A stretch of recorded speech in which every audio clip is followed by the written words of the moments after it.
یوم عاشورا یعنی لسم تاریخ ته محرم. په دې کې مسنون عمل کم یو دی چې هغه مونږ وکړو. څه څیزونه داسې دي چې د هغې نه خپل ځان وساتو. ګوره چې کم ثابت څیزونه دي په محرم کې هغه دا چې نبی کریم صلی الله علیه وسلم د لسم تاریخ په روژه نیوله د دې میاشتې. او د نبی علیه السلام نه تپوس وشو کله چې نبی علیه السلام مدینې منورې ته هجرت وکړو نو یهودیانو هغوی به په دې لسم تاریخ ته محرم باندې روژه نیوله. نبی علیه السلام وفرمایل تاسو ولې دا روژه نیسئ؟ نو الله جل شانه په دې ورځ باندې حضرت موسی علیه السلام د فرعون د ظلم نه بچ کړو او په بحر قلزم یې اړولی او فرعون یې غرق کړی. نو موسی علیه السلام مونږ به په شکریا کې د الله جل شانه روژه نیوله نو دا زمونږ هغه رسم دی را روان دی.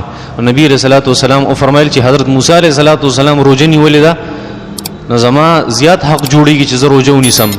نبی کریم صلی الله علیه وسلم فقها فرمای چې طریقه دا وه چې یو ورځ به یا د لسمې نه مخکې روژه نیوله یا یو به ورسره وروستنۍ میلاوله. لسمې سره به یا نهمه میلاوله یا د لسمې سره به یولسمه میلاوله. دوه روژې به نیولې. دغه د صحابو طریقه وه او تابعین او وروسته فقهای کرام او علما کرامو دغه طریقه وه. اوس دا خبره چې یاره دا دویمه روژه ورسره ولې نیولې ده نبي علیه السلام یا صحابو؟ نو دا دې د وجې چې بلکل د یهودیانو سره مشابهت رانشي او شانواله. ځکه نبی علیه السلام بار بار وفرمایل چې خالف الیهود والنصارى د یهودیانو مخالفت کوئ د هغې موافقت او مشابهت مه کوئ. نو د یا د هغې د وجې نیولې وه یا امام نووي رحمت الله علیه لیکلي دي یو ځای کې چې دې د وجې نه نبي علیه السلام دا نهمه به ورسره یا نیوله یا د یولسمه به ورسره نیوله د لسمې سره چې د تاریخ هېڅ پته نه لګي. کله ناکله ورځ نیمه سیز مخکې وروسته شوی نو چې سیزه هغه بلکل برابر راشي. د دې د وجې نه مې مخکې وروسته ورسره روژه نیولې. نبي علیه السلام نه تپوس وکړو یا رسول الله په دې ورځ روژه نیول څنګه دي په لسم تاریخ د محرم باندې؟ نبي علیه السلام وفرمایل چې زما ګمان دا دی چې الله جل شانو په تیر یو کال تمام ګناهونه معاف کوي. امام زهري رحمت الله علیه هغه چې کله په سفر کې و هم به دا روژه نه پرېښوده. صحابه کرامو ډېر عجیبه ترتیب و. لسم تاریخ چې به کله راغی نو هغه ماشومان چې هغه بلکل واړه نابالغ او په هغې به هم دا روژه نیوله. او صحابه فرمایي چې مونږ به هغې له وړې وړې د مالوچو نه ګوډیګانې جوړې کړې وې چې هغې به کله جړل په خوراک پسې مونږ به له هغه ورکړه خو خوراک ته به هم نه پرېښوده په هغې به قلار شو لږ ساتله. دا روژه به په خپلو یصومون صبیانهم په خپلو ماشومانو به دا روژه نیوله.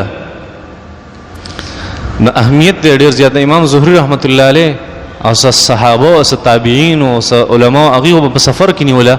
یو پیره امام زهري باندې چا اعتراض وکړو وایي ته په سفر کې چې کوم د رمضان فرض روژې دي هغه په سفر کې خورې. په سفر کې الله جل شانو اجازت ورکړې سړی په سفر کې رمضان روژې دي پرېږدي بیا د وروسته قضا راوګرځي. نو ته خو عجیبه سړی چې د رمضان روژې راشي او ته په سفر کې نو په سفر کې روژې د رمضان خورې او چې کله د یوم عاشورا لسم د محرم روژه راشي نو دا بیا ته نیسي په سفر کې هم نیسي. او دا خو یو مسنون عمل دی فرض پرېږدي په سفر کې او مسنونه طریقه کې. امام زهري رحمت الله علیه ورته وفرمایل فلها عدة من ایام اخر وليست لهذه عده. د هغې خو قضا راګرځي دې بیا قضا نشته ځکه زه دا کومه د دې اهتمام کومه او د هغې دومره اهتمام نه کوم ځکه هر وخت کې بیا نیولی شم قضا راګرځولی شم الله اجازت راکړی و دې خو دا خو بیا نه راګرځي چې کومه یو عاشورا لاړه بیا لاړه بس.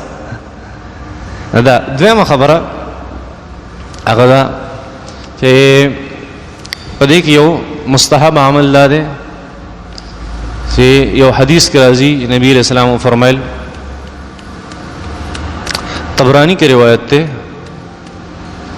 او ډېرو صحابو نه دا روایت ته حضرت عبدالله ابن مسعود سے ابن روایت ته حضرت جابر رضی اللہ تعالی عنہ روایت ته ابو هريره رضی اللہ تعالی عنہ روایت ته ابو سعید خدری رضی اللہ تعالی عنہ دې ټولو صحابو نه دا تقریبا حضرت ابن عباس رضی اللہ تعالی عنہما روایت ته نبی علیہ السلام فرمایل په دې لسم تاریخ باندې من وسع على اهله ونفسه یوم عاشورا چا چې په لسم د محرم باندې په خپل ځان باندې ښه خوراک وکړو او په خپل اهل و عیال باندې ښه خوراک وکړو نه الله جل شانو بسو کی وسع علیه سائر سنته طول کال په الله جل شانو فراخی راولي. او حضرت جابر رضی الله تعالی عنہ فرمایل چې جربناه فوجدناه صحیحا، مونږ په دې تجربه وکړه او اق شانتی وا څنګه چې نبی علیہ السلام فرمایل. او امام فیض القدیر کې علامہ مناوی رحمت الله علیه لیکلی دي چې سفیان ابن عیینه رحمه الله هغه فرمایل جربناه 50 او 60 مره، چې مونږه دا تقریبا 50 یا 60 ځله دې تجربه وکړه او هغه شانته وسنګ چې نبی علیہ السلام فرمایل. نو دې ځای پورې البته دې حدیث ته بعض محدثینو هغه ویل چې دا ضعیف ته او چاته منګړت ویل چا څه او امام سیوطی رحمت الله علیه فرمایي چې فلا باس به، دې حدیث کې هیڅ نقصان نشته.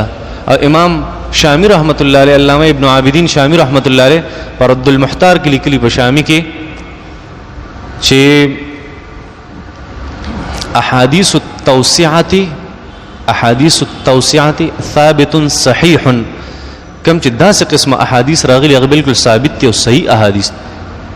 لما چې څونه عبارات کتلې محدثینو په دې رد کړي دي، کم محدثین چې ډیر زیات متشدد دي ایو دا حدیث ټیک نه دی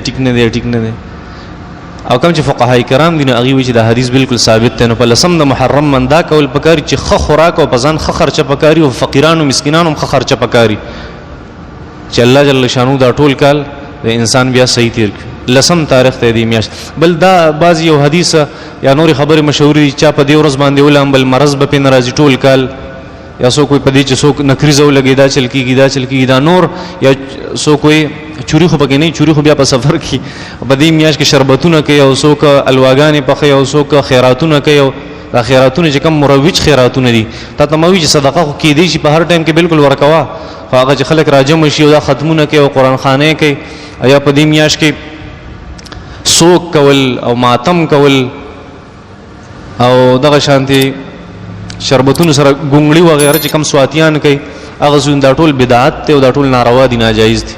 دغه پکې مسنون عمل کوم چې تماوي ښا